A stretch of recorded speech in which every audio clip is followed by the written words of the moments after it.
ದಾವಣಗೆರೆಯಲ್ಲಿ ಉಪಚುನಾವಣೆ ಪ್ರಚಾರ ತುಂಬ ಭರದಿಂದ ಸಾಗ್ತಾ ಇದೆ. ಎಲ್ಲ ನಾಯಕರು ಕೂಡ ತಮ್ಮ ಪಕ್ಷದ ಪರ ಪ್ರಚಾರವನ್ನು ಮಾಡ್ತಿದ್ದಾರೆ. ನಮ್ಮ ಜೊತೆಗೆ ಈಗ ಬಿಜೆಪಿಯ ರಾಜ್ಯಾಧ್ಯಕ್ಷರಾದಂಥ ವಿಜಯೇಂದ್ರ ಜಾಯ್ನ್ ಆಗ್ತಿದ್ದಾರೆ. ಸಹಜವಾಗಿ ಪ್ರಚಾರದಲ್ಲಿದ್ದಾರೆ, ಬೇರೆ ಬೇರೆ ಭಾಗಕ್ಕೆ ತೆರಳ್ತಾ ಇದ್ದಾರೆ. ನಮ್ಮ ಜೊತೆಗೆ ಈಗ ಜಾಯ್ನ್ ಆಗ್ತಾರೆ. ವಿಜಯೇಂದ್ರ ಕಾರ್ಯಕ್ರಮಕ್ಕೆ ಸ್ವಾಗತ.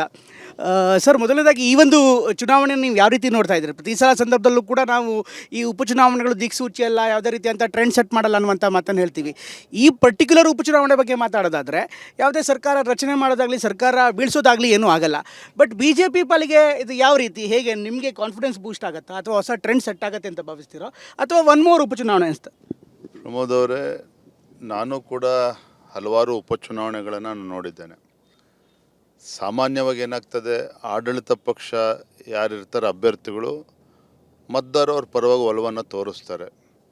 ಆದರೆ ಇದಕ್ಕೆ ವಿಭಿನ್ನವಾಗಿ ಇಲ್ಲಿ ದಾವಣಗೆರೆ ದಕ್ಷಿಣ ಕ್ಷೇತ್ರದಲ್ಲಿ ನಾನು ನೋಡ್ತಾ ಇರ್ತಕ್ಕಂಥ ಆಕ್ರೋಶ ಆಡಳಿತ ಪಕ್ಷದ ವಿರುದ್ಧ, ಅಭ್ಯರ್ಥಿಯ ವಿರುದ್ಧವೂ ಇದೆ, ಕಾಂಗ್ರೆಸ್ ಪಕ್ಷ ವಿರುದ್ಧವೂ ಇದೆ, ಕಾಂಗ್ರೆಸ್ ಸರ್ಕಾರದ ವಿರುದ್ಧವೂ ಕೂಡ ಇದೆ. ಜನರಲ್ಲಿ ಸಾಕಷ್ಟು ಆಕ್ರೋಶ ನೋಡ್ತಾ ಇದ್ದೇವೆ. ಮತ್ತು ಕಾಂಗ್ರೆಸ್ ಕಾರ್ಯಕರ್ತರ ಉತ್ಸಾಹನೇ ಇಲ್ಲ, ಕೆಲಸ ಮಾಡಬೇಕು ಅಂತಕ್ಕಂಥ ಉತ್ಸಾಹ ಇಲ್ಲ. ಬದಲಾಗಿ BJP ಕಾರ್ಯಕರ್ತರ ಒಂದು ರೀತಿ ರಣೋತ್ಸಾಹವನ್ನು ನಾನು ನೋಡ್ತಾ ಇದ್ದೇನೆ. ತಾವು ಈ ಪ್ರಶ್ನೆ ಕೇಳ್ತೀರಿ ಅಂತ ಈ ಮಾತನ್ನು ಹೇಳ್ತಾ ಇಲ್ಲ. ಎಲ್ಲೇ ಹೋದರೂ ಸಹ ನಮ್ಮ ಕಾರ್ಯಕರ್ತರು ವಿಶ್ವಾಸ ನೋಡೋದು ನನಗೆ ಅಯ್ಯೋ ಪಾಪ ಅನ್ನಿಸ್ತದೆ. ಅಂದರೆ ಆ ರೀತಿ ಉತ್ಸಾಹದಲ್ಲಿದ್ದಾರೆ. ನಮ್ಮೆಲ್ಲ ಗೊಂದಲಗಳು ಎಲ್ಲವನ್ನು ಕೂಡ ಬದಿಗಿಟ್ಟು ಒಟ್ಟಾಗಿ ಹೋರಾಟವನ್ನು ಮಾಡ್ತಾ ಇದ್ದಾರೆ. ಖಂಡಿತ ಈ ಒಂದು ಅಪರೂಪದ ಚುನಾವಣೆ ಅಂತ ಹೇಳಿದ್ರು ಕೂಡ ತಪ್ಪಾಗಲಾರದು. ಭಾಳ ಅಪರೂಪದ ಚುನಾವಣೆ ಇದು. ನಿಮಗೆ ಈ ಉಪಚುನಾವಣೆ ಹೊಸದಲ್ಲ. ಹಿಂದೆ BJP ಸರ್ಕಾರ ಇದ್ದಂಥ ಸಂದರ್ಭದಲ್ಲೂ ಕೂಡ ಸುಮಾರು 17 ಉಪಚುನಾವಣೆ ಮಾಡಿದ್ರಿ. ಅದಾದಮೇಲೆ ಈ ಸಂದರ್ಭದಲ್ಲೂ ಕೂಡ ಉಪಚುನಾವಣೆ ಮಾಡಿದ್ರಿ. ಒಂದು ಹಂತದಲ್ಲಿ you are the master of by election ಅನ್ನುವಂಥ ಒಂದು ಹೆಸರು ಕೂಡ ಬಂದಿತ್ತು ಆ ಸಂದರ್ಭದಲ್ಲಿ. ಆದರೆ ಅಧಿಕಾರದಲ್ಲಿ ಇದ್ದಾಗಲೂ ಅಥವಾ ಅಧಿಕಾರದಲ್ಲಿ ಇಲ್ಲದೇ ಇದ್ದಾಗ ಈ ಎರಡು ಸಂದರ್ಭದಲ್ಲಿ ಚುನಾವಣೆ ಎಷ್ಟು ಕಷ್ಟ, ಹೌ ಟಫ್ ಇಟ್ ಈಸ್? ಪ್ರತಿಯೊಂದು ಚುನಾವಣೆಗಳು ಕೂಡ, ಪ್ರತಿಯೊಂದು ಉಪಚುನಾವಣೆಗಳು ಒಂದೊಂದು ಪಾಠವನ್ನು ನಮಗೆ ಕಲಿಸ್ತದೆ. ಆದರೆ ಈ ಚುನಾವಣೆ ಕಾಂಗ್ರೆಸ್ಸಿನ ಹಣದ ಆರ್ಭಟದ ನಡುವೆಯೂ ಸಹ ಜನರು ಇಷ್ಟೊಂದು ಬೇಸತ್ತಿದ್ದಾರೆ ಇವತ್ತು ಆಡಳಿತ ಪಕ್ಷದ ಬಗ್ಗೆ. ಇದು ಎಲ್ಲೋ ಒಂದು ಕಡೆ ನಮ್ಮ ಕಾರ್ಯಕರ್ತರು ನೋವಿನಲ್ಲಿದ್ದರು. ನಾವು ವಿರೋಧ ಪಕ್ಷದಲ್ಲಿದ್ದೇವೆ, ನಮ್ಮ ಕಾರ್ಯಕರ್ತರ ಮೇಲೆ ಆಗ್ತಾ ಇರ್ತಕ್ಕಂಥ ದಬ್ಬಾಳಿಕೆ ಇದೆಲ್ಲದರ ನೋವಲ್ಲಿದ್ದರು. ಆದರೆ ಈ ಉಪಚುನಾವಣೆ ಎಲ್ಲೋ ಒಂದು ಕಡೆ ಬಾಗಲಕೋಟೆ ಮತ್ತು ದಾವಣಗೆರೆ ದಕ್ಷಿಣ ಎರಡೂ ಕೂಡ ಗೆಲ್ಲೋದ್ರ ಮೂಲಕ ಮುಂದಿನ ದಿನಗಳಲ್ಲಿ BJPಗೆ ಒಂದು ದೊಡ್ಡ ಆನೆ ಬಲ ತಂದು ಕೊಡ್ತದೆ, ಕಾರ್ಯಕರ್ತರಿಗೆ ದೊಡ್ಡ ಶಕ್ತಿಯನ್ನು ತಂದು ಕೊಡ್ತದೆ. ಯಾವುದೇ ಅನುಮಾನಗಳು ಬೇಡ. ಆ ರೀತಿ ಒಂದು ಒಳ್ಳೆಯ ವಾತಾವರಣ ನಿರ್ಮಾಣ ಆಗಿದೆ ಇವತ್ತು. ಇನ್ನು ಕ್ಷೇತ್ರವಾರು ಹೇಳಿದರೆ ದಾವಣಗೆರೆ ವಿಚಾರಕ್ಕೆ ಸಂಬಂಧಪಟ್ಟಂತೆ ದಾವಣಗೆರೆ ಬೆಳವಣಿಗೆಗಳನ್ನು ಗಮನಿಸ್ತಾ ಇದ್ದೀವಿ. ಇಂಟ್ರೆಸ್ಟಿಂಗ್ಲಿ BJP ನಾಯಕರೇ ಮುಸ್ಲಿಂ ಪರವಾದಂಥ ಮಾತುಗಳನ್ನು ಹೇಳ್ತಿದ್ದಾರೆ. ಮುಸ್ಲಿಮರಿಗೆ ಈ ಬಾರಿ ಟಿಕೆಟ್ ಕೈ ತಪ್ಪರೆ ಮುಂದೆ 40 ವರ್ಷ ಸಿಗಲ್ಲ, 50 ವರ್ಷ ಸಿಗಲ್ಲ ಅಂತಿದ್ದಾರೆ. ಈ ರೀತಿಯಂಥ ಪ್ರೇಮ BJPಯವರು ಬರೋದಕ್ಕೆ ಇಸಟೇ ಪೊಲಿಟಿಕಲ್ ಸ್ಟ್ರಾಟಜಿ ಅಲ್ಲದೆ ಬೇರೆ ಏನೂ ಅಲ್ಲ ಅನ್ಸುತ್ತಲ್ವಾ? ಯಾರೋ ಒಬ್ರಿಬ್ರು ಹೇಳಿಕೆಗಳು ಕೊಟ್ಟಿರ್ಬೋದು. ಆದರೆ ಒಂದು ನೀವು ಹೇಳಿ ಪ್ರಮೋದ್ ಅವರೇ, ಭಾರತೀಯ ಜನತಾ ಪಾರ್ಟಿ ಇವತ್ತು ಅಲ್ಪಸಂಖ್ಯಾತರಿಗೆ ಏನು ಅನ್ಯಾಯ ಮಾಡಿದೆ? ಅಬ್ದುಲ್ ಕಲಾಂ ಅಂತಕ್ಕಂಥ ಒಬ್ಬ ಶ್ರೇಷ್ಠ ವ್ಯಕ್ತಿಯನ್ನು ರಾಷ್ಟ್ರಪತಿಗಳನ್ನಾಗಿ ಮಾಡಿರುವಂಥದ್ದು ಭಾರತೀಯ ಜನತಾ ಪಾರ್ಟಿ. ಯಡಿಯೂರಪ್ಪನವರು ರಾಜ್ಯದ ಮುಖ್ಯಮಂತ್ರಿಗಳಾಗಿದ್ದಾಗ ಹಜ್ ಭವನಗಳಿಗೆ ಹಣವನ್ನು ಕೊಟ್ಟರು, ಅನುದಾನವನ್ನು ಕೊಟ್ಟರು. ನಾನು ಮೊನ್ನೆ ಶಿಕಾರಿಪುರದಲ್ಲಿದ್ದೆ, ಅಲ್ಪಸಂಖ್ಯಾತರದೊಂದು ಕಾರ್ಯಕ್ರಮದಲ್ಲಿ ಅವರು ಮಾತನಾಡ್ತಾಯಿದ್ರು. ದಾವಣಗೆರೆ ಬಗ್ಗೆನೂ ಕೂಡ ಚರ್ಚೆ ಆಯಿತು. ಅವ್ರ ಬಾಯಲ್ಲಿ ಬಂದಿದ್ದೇನು ಅಂತ ಹೇಳಿದರೆ, ನೋಡಿ, ದಾವಣಗೆರೆ ದಕ್ಷಿಣ ಕ್ಷೇತ್ರದ ಉಪಚುನಾವಣೆ ಕೇವಲ ಇಲ್ಲಷ್ಟೇ ಚರ್ಚೆ ಆಗ್ತಾಯಿಲ್ಲ, ಇಡೀ ರಾಜ್ಯದಲ್ಲಿ ಚರ್ಚೆ ಆಗ್ತಾಯಿದೆ. ಶಿಕಾರಿಪುರದಲ್ಲಿ ನಮ್ಮ ಅಲ್ಪಸಂಖ್ಯಾತ ಮುಖಂಡರು ಹೇಳ್ತಾರೆ, ಕಾಂಗ್ರೆಸ್ನವ್ರು ನಮ್ಮನ್ನು ಬರೀ ಮುಸಲ್ಮಾನರನ್ನ ಬೂಟ್ ಪಾಲಿಷ್ ಮಾಡೋಕ್ಕೆ ಇಟ್ಕೊಂಡಿದ್ದಾರೆ ಸ್ವಾಮಿ, ಈ ಸಲ ಬುದ್ಧಿ ಕಲಿಸ್ತೇವೆ. ಈ ಮಾತನ್ನು ಶಿಕಾರಿಪುರದಲ್ಲೂ ಮಾತನಾಡ್ತಿದ್ದಾರೆ, ಶಿವಮೊಗ್ಗದಲ್ಲೂ ಮಾತಾಡ್ತಾಯಿದ್ದಾರೆ. ಆ ರೀತಿ ಒಂದು ರೋಷ ಇವತ್ತು ಕಾಂಗ್ರೆಸ್ ಅವರ ವಿರುದ್ಧ ಇವತ್ತು ಎದ್ದಿರುವಂಥದ್ದು. ಈ ರೀತಿ ನಾನು ಯಾವತ್ತೂ ಕೂಡ ನೋಡಿರಲಿಲ್ಲ ನಾನು. ಬಟ್ ಈಗ BJP ಏನು ಅನ್ಯಾಯ ಮಾಡಿಲ್ಲ ಅಂತ ಹೇಳ್ತೀರಿ. ಅಟ್ ದ ಸೇಮ್ ಟೈಮ್ ಈಗ ಕಾಂಗ್ರೆಸ್ ನಾಯಕರು ಪರ್ಟಿಕ್ಯುಲರ್ಲಿ ಜಮೀರ್ ಅಹ್ಮದ್ ಖಾನ್ ಹೇಳಿದ್ರು, BJP ನಾಯಕರು ಇಷ್ಟೆಲ್ಲ ಪ್ರೀತಿ ತೋರಿಸ್ತಾ ಇದ್ದಾರೆ, ಹಾಗಾದ್ರೆ ಅವ್ರು ಯಾಕೆ ಟಿಕೆಟ್ ಕೊಡ್ತಾ ಇಲ್ಲ ಅಂತ ಕೇಳ್ತಾರೆ. ಮುಸಲ್ಮಾನರಿಗೆ ಅಥವಾ ಅಲ್ಪಸಂಖ್ಯಾತರಿಗೆ ಟಿಕೆಟ್ ಕೊಡ್ಬೋದಿತ್ತಲ್ಲ BJPಯಿಂದ ಆಳ್ತಾರೆ. ಆಯಿತು, ಕಾಂಗ್ರೆಸ್ನವ್ರು ಇಷ್ಟೆಲ್ಲ ಟಿಕೆಟ್ ಕೊಟ್ಟಿದ್ದಾರಲ್ಲ, ಏನು ನ್ಯಾಯ ಕೊಟ್ಟಿದ್ದಾರೆ ಇವತ್ತು? ನಾನು ಕೇಳ್ತೇನೆ, ಸ್ವಾತಂತ್ರ್ಯ ಬಂದ ನಂತರದ 50-55 ವರ್ಷಗಳ ಕಾಲ ಆಡಳಿತ ಕಾಂಗ್ರೆಸ್ ಪಕ್ಷ ನಡೆಸಿದ್ರಲ್ಲ, ಇವತ್ತು ಮುಸಲ್ಮಾನರು ಅವರ ಸಮಾಜದ ಮುಂಚೂಣಿಯಲ್ಲಿ ಬರೋದಕ್ಕೆ ಯಾಕೆ ಸಾಧ್ಯ ಆಗಿಲ್ಲ? ಇನ್ನೂ ಕೂಡ ಗೂಡಂಗಡಿಗಳಿಗೂ ಇಟ್ಕೊಂಡು ಯಾಕೆ ಕೂತಿದ್ದಾರೆ? ಇವತ್ತು ಸಿದ್ದರಾಮಯ್ಯನವರು ಅಹಿಂದ ಬಗ್ಗೆ ಮಾತನಾಡ್ತಾರಲ್ಲ, ಹಿಂದುಳಿದ ಸಮುದಾಯಗಳ ಬದುಕನ್ನು ಕಟ್ಟಿಕೊಡ್ತಕ್ಕಂಥ ನಿಟ್ಟಿನಲ್ಲಿ ಏನು ಕಾರ್ಯಕ್ರಮ ಕೊಟ್ಟಿದ್ದಾರೆ ಮುಖ್ಯಮಂತ್ರಿಗಳಾದ ಮೇಲೆ? ಕೇವಲ ಗ್ಯಾರಂಟಿಗಳು ಕೊಟ್ಟಿದ್ದೇವೆ ಅಂತೇಳಿ ಬಡಾಯಿ ಕೊಚ್ಕೊಳ್ತಾ ಇದ್ದಾರೆ ವಿನಃ ಇವತ್ತು ಕಾಂಗ್ರೆಸ್ನವರು ಅಲ್ಪಸಂಖ್ಯಾತರನ್ನ ವೋಟ್ ಬ್ಯಾಂಕಾಗಿ ಮಾಡ್ಕೊಂಡಿದ್ದಾರೆ ವಿನಃ ಅವ್ರ ಬಗ್ಗೆ ಯಾವುದೇ ಒಂದು ಪ್ರಾಮಾಣಿಕ ಕಳಕಳಿ ಇಲ್ಲ. ನಾನು ಒಂದು ಕ್ಲಾಸಿಕ್ ಎಕ್ಸಾಂಪಲ್ ನಿಮಗೆ ಕೊಡ್ತೇನೆ. ಜಮ್ಮು ಕಾಶ್ಮೀರದ ಚುನಾವಣೆಗಳು ನಡೀತು. ಕಾಂಗ್ರೆಸ್ ಪಕ್ಷ 8 ಸೀಟ್ ಗೆದ್ದರು ಸ್ವಾಮಿ, ಕೇವಲ 3 ಶಾಸಕರು ಗೆದ್ದರು. ನ್ಯಾಷನಲ್ ಕಾನ್ಫರೆನ್ಸ್ ಜೊತೆ ಅಲಯನ್ಸ್ ಇದ್ದರೂ ಕೂಡ ಎಲ್ಲ ಸ್ಥಾನಗಳಲ್ಲಿ ಸೋತೆ 3 ಸ್ಥಾನದಲ್ಲಿ ಗೆದ್ದಿರುವಂಥದ್ದು. ಅಲ್ಲೂ ಕೂಡ ಕಾಂಗ್ರೆಸ್ಸನ್ನು ಒಪ್ಪಳೋ ಸ್ಥಿತಿಯಲ್ಲಿ ಮುಸಲ್ಮಾನರು ಇಲ್ಲ. ಅರ್ಥಾತ್ ಇವತ್ತು ಇಡೀ ದೇಶದಲ್ಲಿ ಮತ್ತು ರಾಜ್ಯದಲ್ಲಿ ಮುಸಲ್ಮಾನರಿಗೆ ಕಾಂಗ್ರೆಸ್ ಬಗ್ಗೆ ಅವರ ಕಾಳಜಿ ಎಷ್ಟಿದೆ ಅಲ್ಪಸಂಖ್ಯಾತರ ಬಗ್ಗೆ ಅನ್ನೋದು ಅರ್ಥ ಆಗಿದೆ. ಇವತ್ತು ಜಮೀರ್ ಅಹಮದ್ ಏನು ಹೇಳ್ತಾರೆ, ಮತ್ತೊಬ್ರು ಏನು ಹೇಳ್ತಾರೆ ಅನ್ನೋದಲ್ಲ ಮುಖ್ಯ ಇವತ್ತು.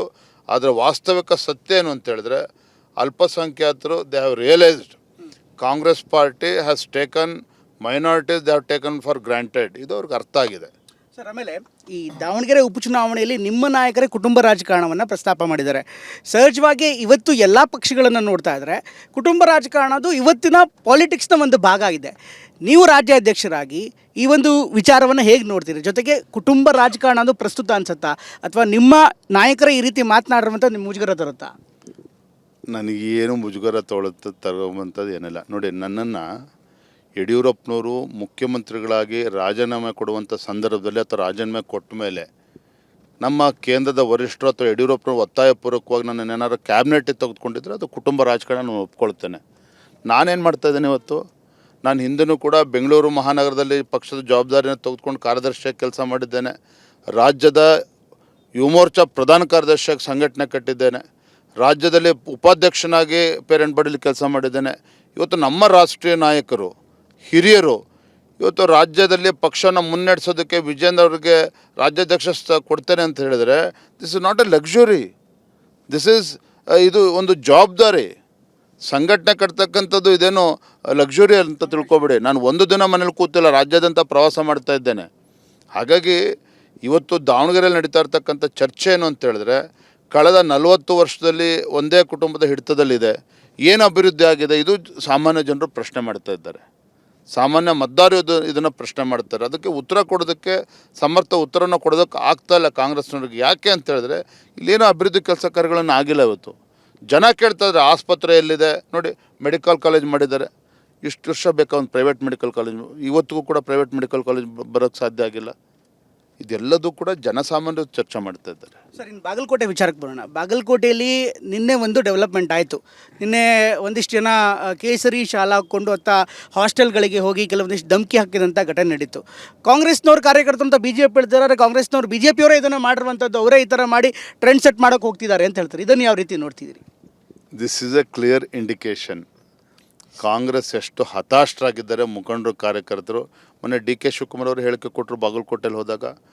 ಚರಂತಿ ಮಟ್ಟವರು 9-10 ಸಾವಿರ ಬೋಗಸ್ ವೋಟರ್ಸನ್ನು ರೆಡಿ ಮಾಡಿದ್ದಾರೆ, ನಾವು ಬಿಡೋದಿಲ್ಲ ಅಷ್ಟು ಸುಲಭಕ್ಕೆ ಅಂತೇಳಿ ಬೆದರಿಕೆ ಹಾಕಿದರು. ಅದರ ಪರಿಣಾಮ ಕಾಂಗ್ರೆಸ್ ಪುಡಾರಿಗಳು ಅವರು ಇವತ್ತು ಹೋಗಿ ಅಲ್ಲಿ ಹಾಸ್ಟೆಲ್ ಹುಡುಗರು ಬೆದರಿಕೆ ಹಾಕ್ತಕ್ಕಂಥ ಕೆಲಸ ಮಾಡ್ತಾ ಇದ್ದಾರೆ ಅಂತ ಹೇಳಿದರೆ, this shows the desperation of the Congress party.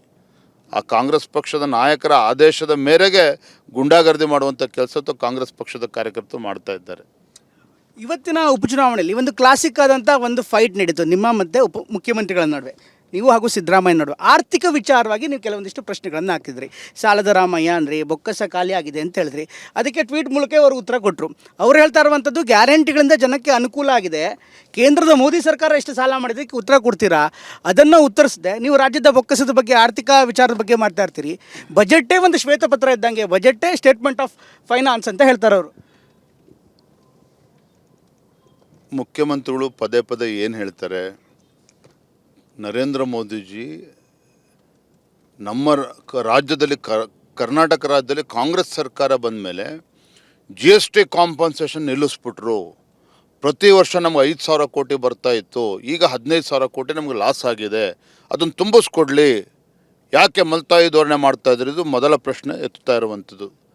ಯಾಕೆ ಸಿದ್ದರಾಮಯ್ಯನವ್ರಿಗೆ ಗೊತ್ತಿಲ್ವಾಗಾದರೆ 2017ರಲ್ಲಿ GST ಇಂಪ್ಲಿಮೆಂಟೇಷನ್ ಆದಾಗ GST ಆ್ಯಕ್ಟ್ನಲ್ಲೇ ಇದೆ, ಯಾವ್ಯಾವ ರಾಜ್ಯಗಳು ಅತಿ ಹೆಚ್ಚು ತೆರಿಗೆಗಳನ್ನು ಕೊಡ್ತಾ ಇದ್ದಾರೆ ಅವರಿಗೆ ಕಾಂಪನ್ಸೇಷನ್ ಮುಂದಿನ 5 ವರ್ಷಗಳ ಕಾಲ ಕೊಡ್ತೇವೆ ಅನ್ನುವ ಆ್ಯಕ್ಟ್ನಲ್ಲಿ ಇರುವಂಥದ್ದು. ಸಿದ್ದರಾಮಯ್ಯನವ್ರಿಗೆ ಗೊತ್ತಿಲ್ವಾಗಾದರೆ ಸುಮ್ಮನೆ ಜನರ ಮುಂದೆ ಹೋಗಿ ಸದನದಲ್ಲಿ ನಮ್ಮ ಕಾಂಗ್ರೆಸ್ ಸರ್ಕಾರ ಬಂದಮೇಲೆ ನಿಲ್ಲಿಸಿದ್ರು, ಕಾಂಪನ್ಸೇಷನ್ ಕೊಡೋದನ್ನು ಈ ರೀತಿ ಬೊಗಳೆ ಹೊಡೆಯುವಂಥ ಕೆಲಸ ಒಬ್ಬರು ಮುಖ್ಯಮಂತ್ರಿಗಳು ಯಾಕೆ ಮಾಡಬೇಕು? ಎರಡನೇದು, ಸಿದ್ದರಾಮಯ್ಯನವರು ಎಷ್ಟು ಲಕ್ಷ ಕೋಟಿ ಸಾಲ ಮಾಡಿದ್ದಾರೆ, ಕೇಂದ್ರದಲ್ಲಿ ನರೇಂದ್ರ ಮೋದಿಜಿ ನೇತೃತ್ವಕ್ಕೆ NDA ಸರ್ಕಾರ ಎಷ್ಟು ಲಕ್ಷ ಕೋಟಿ ಸಾಲ ಮಾಡಿದೆ ಪದೇ ಪದೇ ಉಲ್ಲೇಖ ಮಾಡ್ತಾ ಇದ್ದಾರೆ. ನಾನು ನಿಮ್ಮ ಮೂಲಕ ರಾಜ್ಯದ ಮುಖ್ಯಮಂತ್ರಿ ಕೇಳೋದಕ್ಕೆ ಇಚ್ಛಪಡ್ತೇನೆ, ಮಾನ್ಯ ಮುಖ್ಯಮಂತ್ರಿಗಳೇ, ನೀವು ಸಾಲ ಮಾಡಿರ್ತಕ್ಕಂಥದ್ದು ಎಲ್ಲಿಗೆ ಹೋಗ್ತಾ ಇದೆ ಹಣ? ಕೇವಲ ಬಡ್ಡಿ ಕಟ್ತಾ ಇದ್ದೀರಿ, ಅಸಲನ್ನು ಕಟ್ಟೋದಕ್ಕೆ ಹೋಗ್ತಾ ಇದೆ, ಕ್ಯಾಪಿಟಲ್ ಇನ್ವೆಸ್ಟ್ಮೆಂಟು ಅಥವಾ ಏನು ಅಭಿವೃದ್ಧಿ ಕೆಲಸ ಕಾರ್ಯಗಳಿಗೆ ಏನು ಮಾಡ್ತಾಯಿದ್ದೀರಿ? ನೀವು ಗ್ಯಾರಂಟಿ ಬಗ್ಗೆ ಉಲ್ಲೇಖ ಮಾಡಿದ್ರಲ್ಲ, ನಾನಿವತ್ತು ಕೇಳೋದಕ್ಕೆ ಇಚ್ಛಪಡ್ತೇನೆ. ಆಯಿತು, ಗೃಹಲಕ್ಷ್ಮಿಗೆ ಹೆಣ್ಮಗಳಿಗೆ 2,000 ರೂಪಾಯಿ ಕೊಡ್ತಾರೆ ತಾಯಿಗೆ, ಆದರೆ ಅದೇ ಬಡವರ ಮನೆಯಿಂದ 10,000 ರೂಪಾಯಿ ಕಿತ್ಕೊಳ್ತಕ್ಕಂಥ ಕೆಲಸ ಕಾಂಗ್ರೆಸ್ ಸರ್ಕಾರ ಮಾಡ್ತಾ ಇಲ್ವಾ? ಇವತ್ತು ಅಬಕಾರಿ ಇಲಾಖೆಗೆ 45,000 ಕೋಟಿ ಟಾರ್ಗೆಟನ್ನು ಕೊಟ್ಟು ಒಂದು ಬಡ ಕುಟುಂಬದಿಂದ ಇವತ್ತು ಎಕ್ಸೈಸ್ ಮೂಲಕ ಇವತ್ತು ಅದನ್ನು ಎಳೆಯುವಂಥ ಕೆಲಸ ಮಾಡ್ತಾ ಇಲ್ವಾ? ಹಾಗಾದರೆ ಗಲ್ಲಿಯಲ್ಲಿ ಇವತ್ತು ಹೆಂಡದ ಅಂಗಡಿಯನ್ನು ತೆಗಿತಾ ಇದ್ದಾರೆ ಮುಖ್ಯಮಂತ್ರಿಗಳು. ಯಾಕೆಂದರೆ ಇವರಿಗೆ ಬೊಕ್ಕಸಕ್ಕೆ ಹಣ ಬೇಕು ಅನ್ನೋ ಕಾರಣಕ್ಕೆ. ಇವತ್ತು ಉಚಿತ ಬಸ್ ಪ್ರಯಾಣದ ಬಗ್ಗೆ ಭಾಳ ಹೆಮ್ಮೆಯಿಂದ ಮಾತನಾಡ್ಕೊಳ್ತಾರೆ. ಆದರೆ ಗ್ರಾಮೀಣ ಭಾಗದಲ್ಲಿ ಇವತ್ತು ಶಾಲಾ ಕಾಲೇಜಿಗೆ ಹೋಗ್ತಕ್ಕಂಥ ಮಕ್ಕಳಿಗೆ ಇವತ್ತು ಬಸ್ಗಳು ಸಿಗ್ತಾಯಿಲ್ಲ ಸ್ವಾಮಿ. ಹಾಗಾದರೆ ವಿದ್ಯಾರ್ಥಿನಿಯರಿಗೆ ಇವತ್ತು ಶಿಕ್ಷಣಕ್ಕೆ ತೊಂದರೆ ಆಗ್ತಾ ಇದೆ. ಇವರು ಬರೀ ಗ್ಯಾರಂಟಿ ಅಂತೇಳಿ ಒಂದು ಅಂಶವನ್ನು ಅಷ್ಟೇ ಹೇಳ್ತಾ ಇದ್ದಾರೆ. ಇವತ್ತು KSRTC ಇಷ್ಟು ಸಂಬಳ ಕೊಡೋದಕ್ಕಾಗ್ತಾಯಿಲ್ಲ ಅಲ್ಲಿ. ಅಂದರೆ ಆರ್ಥಿಕ ಸ್ಥಿತಿಗತಿಯ ಬಗ್ಗೆ ಒಂದು ಶ್ವೇತಪತ್ರ ಹೊರಡಿಸಿ ಅಂತ ಕೇಳೋದೇ ತಪ್ಪಾಗಾದ್ರೆ ವಿರೋಧ ಪಕ್ಷವಾಗಿ ನಾವು. ಹಾಗಾದರೆ ಮುಖ್ಯಮಂತ್ರಿಗಳು ಹೇಳ್ತಾರೆ ಬಜೆಟ್ ಇಟ್ ಸೆಲ್ಫ್ ಇದೆ ವೈಟ್ ಪೇಪರ್ ಅಂತ. ಏನು ಕಿವಿಗೆ ಹೂ ಮುಡಿಸ್ತಾರೆ? ಹಾಗಾದ್ರೆ ನಮಗೆ ಬಜೆಟ್ಟೇ ವೈಟ್ ಪೇಪರ್ ಅಂತ ಹೇಳ್ಕೊಂಡು ನಮಗೆ ಕಿವಿಗೆ ಹೂ ಮುಡಿಸ್ತಕ್ಕಂಥ ಕೆಲಸ ಮಾಡೋದಕ್ಕೆ ಹೊರಟಿದ್ದಾರೆ. ಹಾಗಾಗಿ ಇವತ್ತು ರಾಜ್ಯದ ಆರ್ಥಿಕ ಪರಿಸ್ಥಿತಿಯ ಬಗ್ಗೆ ಪ್ರಾಮಾಣಿಕವಾಗಿ ಅದನ್ನು ಬಿಚ್ಚಿಡಬೇಕು ಅನ್ನೋದನ್ನು ನಾವು ಒತ್ತಾಯ ಮಾಡ್ತಾ ಇದ್ದೇವೆ ಮುಖ್ಯಮಂತ್ರಿಗಳಿಗೆ. ಸರ್, ಈಗ ನೀವು ಗ್ಯಾರಂಟಿಗಳ ಬಗ್ಗೆ ಮಾತಾಡಿದ್ರಿ ಸರ್. ಹಿಂದಿನ ಉಪಚುನಾವಣೆಯಲ್ಲಿ ಸಂಡೂರಲ್ಲಿ ಬಹುಶಃ ನಾನು ಇಂಟರ್ವ್ಯೂ ಮಾಡಿದಂಥ ಸಂದರ್ಭದಲ್ಲಿ ಗ್ಯಾರಂಟಿಗಳ ಬಗ್ಗೆ ನಾವು ಅಂದ್ಕೊಂಡಷ್ಟು ಭಯನೂ ಇಲ್ಲ ಅಥವಾ ಅವ್ರು ಅಂದ್ಕೊಂಡಷ್ಟು ಫೇಮಸ್ಸು ಆಗಿಲ್ಲ ಅನ್ನುವಂಥ ಮಾತನ್ನು ಹೇಳಿದ್ರಿ. ಈ ಗ್ಯಾರಂಟಿಗಳಷ್ಟು ಫೇಮಸ್ ಆಗದೇ ಇರ್ಬೋದು ಅಥವಾ ನಿಮ್ಗೆ ಅದ್ರ ಬಗ್ಗೆ ಭಯ ಇಲ್ಲದೆ ಇರ್ಬೋದು, ಆದರೆ ಬೇರೆ ಬೇರೆ ರಾಜ್ಯದ ಚುನಾವಣೆಗಳಲ್ಲಿ ಮಹಾರಾಷ್ಟ್ರ ಇರ್ಬೋದು, ಅದೇ ರೀತಿ ಬಿಹಾರ ಇರ್ಬೋದು, ಇವತ್ತು ಪಶ್ಚಿಮ ಬಂಗಾಳದಲ್ಲೂ ಕೂಡ ಇದೇ ಮಾದರಿಯ ಗ್ಯಾರಂಟಿ ಯೋಜನೆಗಳನ್ನು BJPನೂ ಕೂಡ ಕೊಟ್ಟಿದೆಯಲ್ಲ, ಅದನ್ನು ಹೇಗೆ ಟೀಕೆ ಮಾಡ್ತೀರಿ ನೀವು? ಆ ರಾಜ್ಯದ ಬೊಕ್ಕಸವನ್ನು ನೋಡ್ತಾರೆ, ಬಿಹಾರದ್ದು ವೆಸ್ಟ್ ಬೆಂಗಾಳದ್ದು ನೋಡ್ರೆ ಕರ್ನಾಟಕಕ್ಕಿಂತ ಉತ್ತಮವಾಗಿಲ್ಲ. ಪ್ರಶ್ನೆ ನನಗೆ ಅರ್ಥ ಆಯ್ತು. ಅವ್ಳು put it other way round. ಒಪ್ಕೊಳ್ತೇನೆ ನಾನು. ಕಾಂಗ್ರೆಸ್ನವರು ಏನು ಸಿದ್ದರಾಮಯ್ಯನವರು, DK ಶಿವಕುಮಾರ್ ಅವರು ಕಳೆದ ಲೋಕಸಭಾ ಚುನಾವಣೆ ಸಂದರ್ಭದಲ್ಲಿ ಕರ್ನಾಟಕದ guarantee it's a role model for the entire country ಭಾಷಣ ಮಾಡಿದರು. ನಮ್ಮ BJP ರೂಲ್ ಸ್ಟೇಟ್ಸು ಕೂಡ ಅದನ್ನು ಕೆಲವರು ಅಳವಡಿಸ್ಕೊಂಡಿದ್ದಾರೆ, ಅದನ್ನು ಕೂಡ ನಾವು ಒಪ್ಕೊಳ್ತೇನೆ. ಆದರೆ ಇದೇ ಮುಖ್ಯಮಂತ್ರಿಗಳು, ಉಪಮುಖ್ಯಮಂತ್ರಿಗಳು ಪಕ್ಕದ ತೆಲಂಗಾಣ ರಾಜ್ಯದಲ್ಲಿ ಇದೇ ಭಾಷಣ ಹೊಡೆದಿದ್ರು. ಅಲ್ಲೂ ಕೂಡ ಕಾಂಗ್ರೆಸ್ ಪಾರ್ಟಿ ಆ ಮ್ಯಾನಿಫೆಸ್ಟೋನಲ್ಲಿ ಗ್ಯಾರಂಟಿಗಳು ಘೋಷಣೆ ಮಾಡಿದ್ರು. ಆ ರಾಜ್ಯದ ಆರ್ಥಿಕ ಪರಿಸ್ಥಿತಿ ಇವತ್ತು ಏನಾಗಿದೆ ಸ್ವಾಮಿ? ಸರ್ಕಾರಿ ನೌಕರಿಗೆ ಸಂಬಳ ಕೊಡೋದಕ್ಕೆ ಆಗ್ತಾ ಇಲ್ಲ ಬಿಕಾಸ್ ಆಫ್ ಗ್ಯಾರಂಟಿ ಅಂತ ನಾನು ಹೇಳ್ತಾ ಇಲ್ಲ. ತೆಲಂಗಾಣ ರಾಜ್ಯದ ಮುಖ್ಯಮಂತ್ರಿಗಳು ಸದನದಲ್ಲಿ ಹೇಳಿದ್ದಾರೆ ಇದನ್ನು. ಹಿಮಾಚಲ ಪ್ರದೇಶದ ಮುಖ್ಯಮಂತ್ರಿ ಎಂಥ ದರಿದ್ರ ಪರಿಸ್ಥಿತಿ ಹಿಮಾಚಲ ರಾಜ್ಯಕ್ಕೆ ಬಂದಿದೆ ಅಂತ ಹೇಳಿದ್ರೆ ಬಿಕಾಸ್ ಆಫ್ ದ ಗ್ಯಾರಂಟಿ. ಮುಖ್ಯಮಂತ್ರಿಗಳು ಅಲ್ಲಿ ಹಿಮಾಚಲ ಪ್ರದೇಶದ ಕಾಂಗ್ರೆಸ್ ಸರ್ಕಾರ ಏನಿದೆ, ಮುಖ್ಯಮಂತ್ರಿಗಳು ಪತ್ರ ಬರೆದಿದ್ದಾರೆ ಅಲ್ಲಿನ ದೇವಾಲಯಗಳಿಗೆ, ನನಗೆ ಗ್ಯಾರಂಟಿಗಳು ಕೊಡ್ತಾ ಇರೋದ್ರಿಂದ ರಾಜ್ಯದಲ್ಲಿ ಅಭಿವೃದ್ಧಿಗೆ ಹಣ ಇಲ್ಲ, ಏನು ಸಿರಿವಂತ ದೇವಾಲಯಗಳಿಗೆ ಆದಾಯ ಬರ್ತಾ ಇದೆ, ಅದರಲ್ಲಿ 50% ರಾಜ್ಯ ಸರ್ಕಾರದ ಬೊಕ್ಕಸಕ್ಕೆ ಕೊಡಬೇಕು ಅಂತೇಳಿ ಮುಖ್ಯಮಂತ್ರಿ ಬರೆದಿರೋದು ಜಗಜ್ಜಾಹೀರಾಗಿದೆ. ಯಾಕೆದು? Because of the guarantee. ನಮ್ಮ ರಾಜ್ಯದಲ್ಲಿ ಪ್ರಮೋದ್ ಅವರೇ ನೀವು ಹೇಳಿ, ಕಳೆದ 3 ವರ್ಷದಲ್ಲಿ ಯಾವ ಹೊಸ ಯೋಜನೆಗಳನ್ನು ಅಪಾರ್ಟ್ ಫ್ರಮ್ ಗ್ಯಾರಂಟಿ ಯಾವ ಅಭಿವೃದ್ಧಿ ಯೋಜನೆಗೆ ಚಾಲನೆ ಕೊಟ್ಟಿದ್ದಾರೆ? ಆಯಿತು, ನಮ್ಮ ಶಿವಮೊಗ್ಗಕ್ಕೆ ಬನ್ನಿ, ಸಿಗಂದೂರು ಸೇತುವೆ ತಾವು ನೋಡಿದಿರಿ. ನಮ್ಮ ಸಂಸದರಾಗಿರ್ತಕ್ಕಂಥ ರಾಘವೇಂದ್ರ ಅವರು ಅದನ್ನು ಇನಿಷಿಯೇಟಿವ್ ತೊಗೊಂಡು ಯಾವ ರೀತಿ ಕೇಂದ್ರ ಸರ್ಕಾರ ಹಣವನ್ನು ಕೊಟ್ಟಿದ್ದು, ಯಾವ ರೀತಿ ಕೆಲಸ ಆಗಿದೆ, ಆ ಥರ ಒಂದು ಪ್ರಾಜೆಕ್ಟ್ ಇವ್ರು ಯೋಗ್ಯತೆ ಮಾಡೋದಕ್ಕಾಗಿದೆ ಕರ್ನಾಟಕದಲ್ಲಿ. ಇವತ್ತು ಬಡವರಿಗೆ ಮನೆ ಕೊಡೋದಕ್ಕಾಗಿದೆಯಾ? ಗಂಗಾ ಕಲ್ಯಾಣ ಯೋಜನೆ ಕೊಡೋದಕ್ಕಾಗ್ತಾ ಇಲ್ಲ. ನೀವು ಗಂಗಾ ಕಲ್ಯಾಣ ಯೋಜನೆ ಬಗ್ಗೆ ಸದನದಲ್ಲಿ ಮಾತನಾಡಿದರೆ BJP ಸರ್ಕಾರ ಇದ್ದಾಗ ಭ್ರಷ್ಟಾಚಾರ ಆಗಿದೆ, ತನಿಖೆ ನಡೀತಾ ಇದೆ ಇನ್ನೂ ಕೂಡ. ಅರೆ ಸ್ವಾಮಿ, 3 ವರ್ಷ ಆಯ್ತು ನಿಮ್ಮ ಸರ್ಕಾರ ಬಂದು, ಬಡವರು ಒಂದು ಮನೆ ಕೊಡೋಕ್ಕಾಗ್ತಲ್ಲ. ಭಾಳ ಮುಖ್ಯವಾಗಿ ನಾನು ಹೇಳೋದನ್ನು ಮರೆತೆ. ಈಗ ಉದ್ಯೋಗಾವಕಾಶ ಇವರೇ ತಾನೇ ಭರವಸೆ ಕೊಟ್ಟಿದ್ದು. 2.5 ಲಕ್ಷ ಏನು ಖಾಲಿ ಹುದ್ದೆ ಬರ್ತೀವಿ, 3 ವರ್ಷ ಮಾಡಿಲ್ಲ. ಇದಕ್ಕೆ ಏನು ನೋಡಿ, ಪ್ರತಿ ವರ್ಷ ಅವ್ರಿಗೆ 15,000 ಕೋಟಿ ಉಳಿತಾ ಇದೆ. ಈ ಉದ್ಯೋಗಗಳನ್ನು ಭರ್ತಿ ಮಾಡದೇ ಇರತಕ್ಕಂಥ ಕಾರಣದಿಂದಾಗಿ ರಾಜ್ಯ ಸರ್ಕಾರದ ಬೊಕ್ಕಸಕ್ಕೆ 15,000 ಕೋಟಿ ಪ್ರತಿ ವರ್ಷ ಉಳಿತಾ ಇದೆ. ಇದ್ರ ಬಗ್ಗೆ ಮಾತನಾಡೋದಿಲ್ಲ. ಇವರು ಸ್ಥಳೀಯ ಸಂಸ್ಥೆಗಳು ಚುನಾವಣೆ ಮಾಡ್ದೇನೆ ಇದು ರಾಜ್ಯ ಸ್ಥಳೀಯ ಸಂಸ್ಥೆಗಳಿಗೆ ಪ್ರತಿ ವರ್ಷ ಕೇಂದ್ರದಿಂದ ಬರ್ತಕ್ಕಂಥ 8,000 ಕೋಟಿ ಇವತ್ತು ರಾಜ್ಯಕ್ಕೆ ಬರ್ತಾ ಇಲ್ಲ.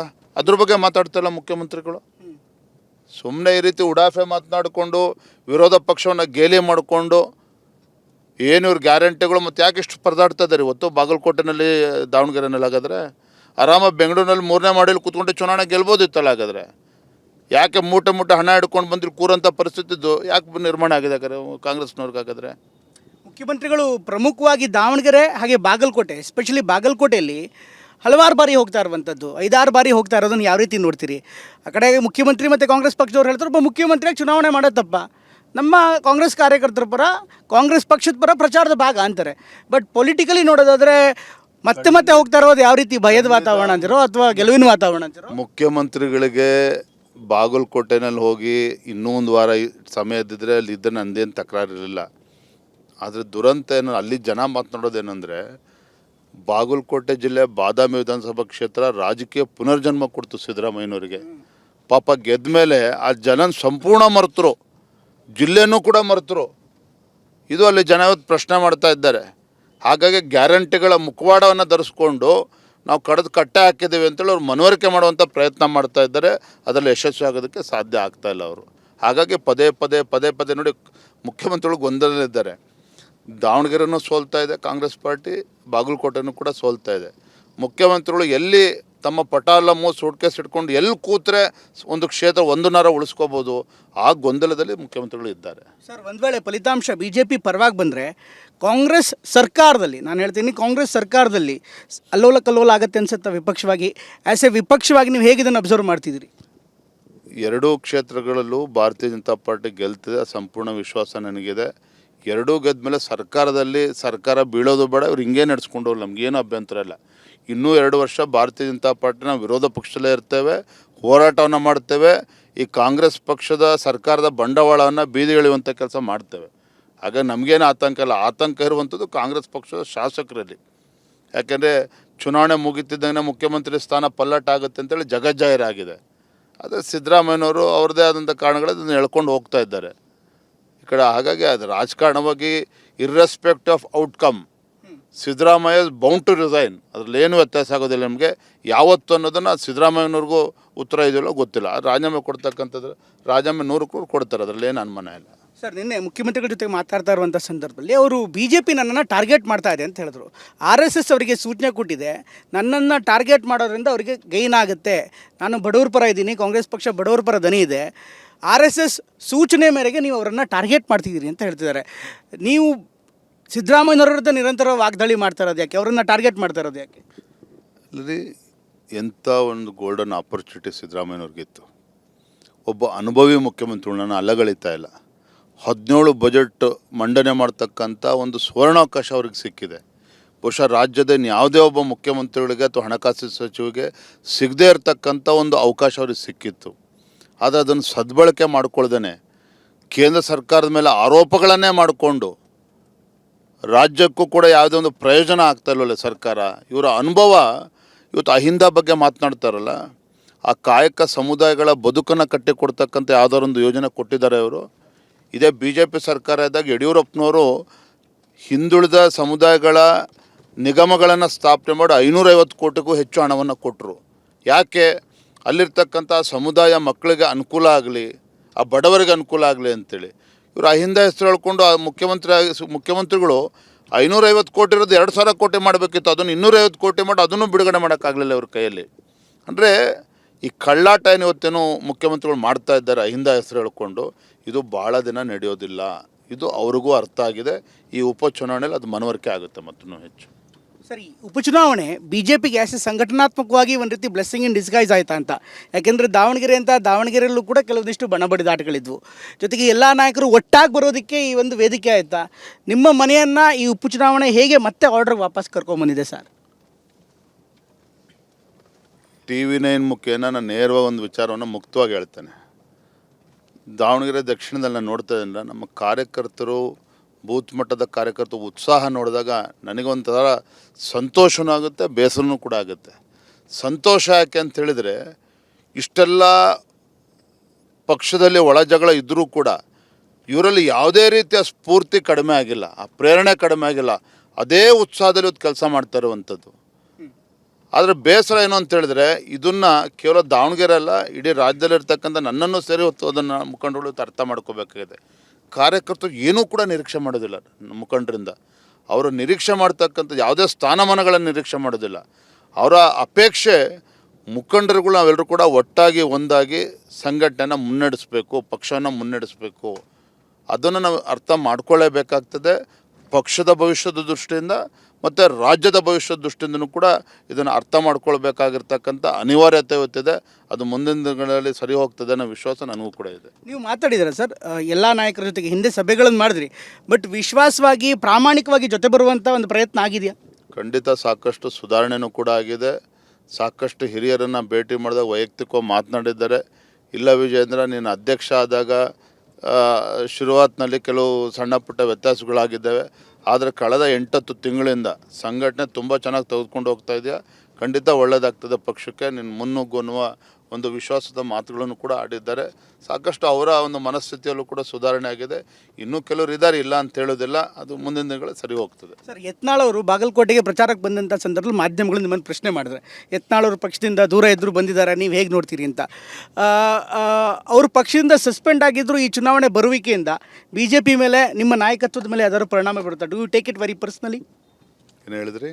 ಈ ಯತ್ನಾಳ್ ಅವರ ಆಗಮನದಿಂದ, ಅವರ ಪ್ರಚಾರದಿಂದ ನಿಮ್ಮ ನಾಯಕತ್ವದ ಮೇಲೆ, BJP ಮೇಲೆ ಏನಾದರೂ ಪರಿಣಾಮ ಬೀರುತ್ತಾ? ಯತ್ನಾಳ್ ಅವ್ರ ಬಗ್ಗೆ ನಾನು ಒಂದು ಮಾತನ್ನು ಹೇಳ್ತೇನೆ.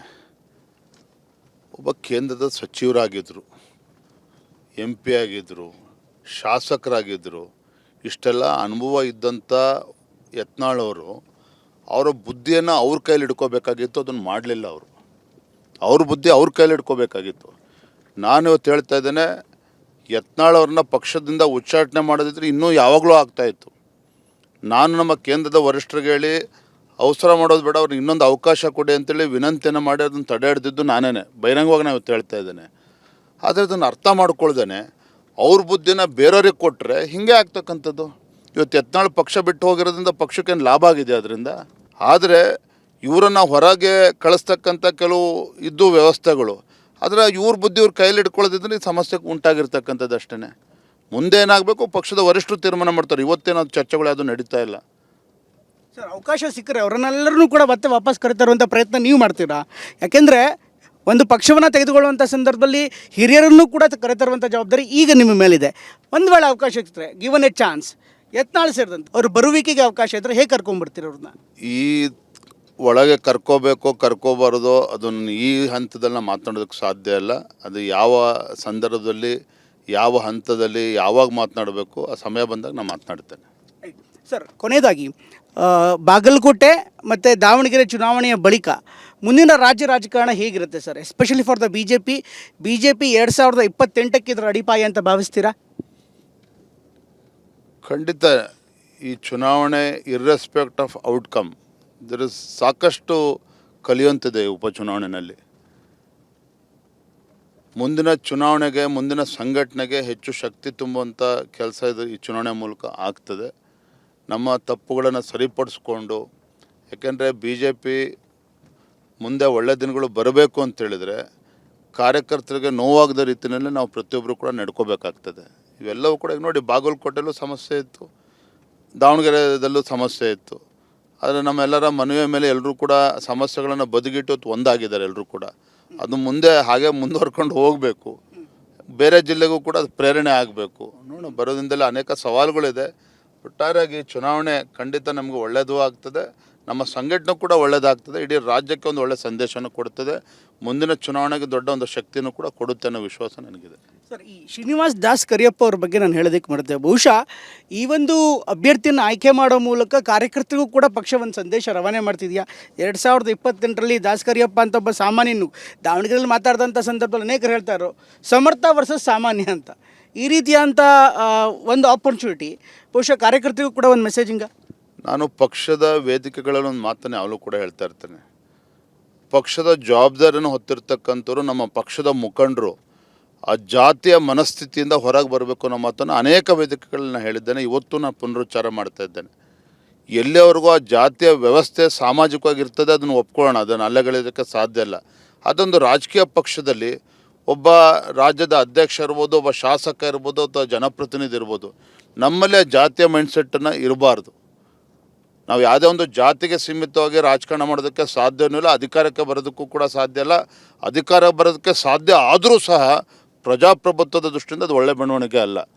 ಯಡಿಯೂರಪ್ಪನವ್ರ ರಾಜಕಾರಣವನ್ನು ಕೂಡ ನಾನು ಭಾಳ ಹತ್ತಿರದಿಂದ ನೋಡಿದ್ದೇನೆ. ಯಡಿಯೂರಪ್ಪನವ್ರ ಜೀವನದುದ್ದಕ್ಕೂ ಸಹ ಬಡವರ ಪರವಾಗಿ, ದೀನ ದಲಿತರ ಪರವಾಗಿ, ಹಿಂದುಳಿದ ವರ್ಗಗಳ ಪರವಾಗಿ ಧ್ವನಿಯನ್ನು ಎತ್ಕೊಂಡು ಬಂದಿರುವಂಥದ್ದು ಯಡಿಯೂರಪ್ಪನವರು. ಹಾಗಾಗಿ ಇವತ್ತು ನಾವು ಕೂಡ ಕಲಿಯುವಂಥದ್ದಿದೆ.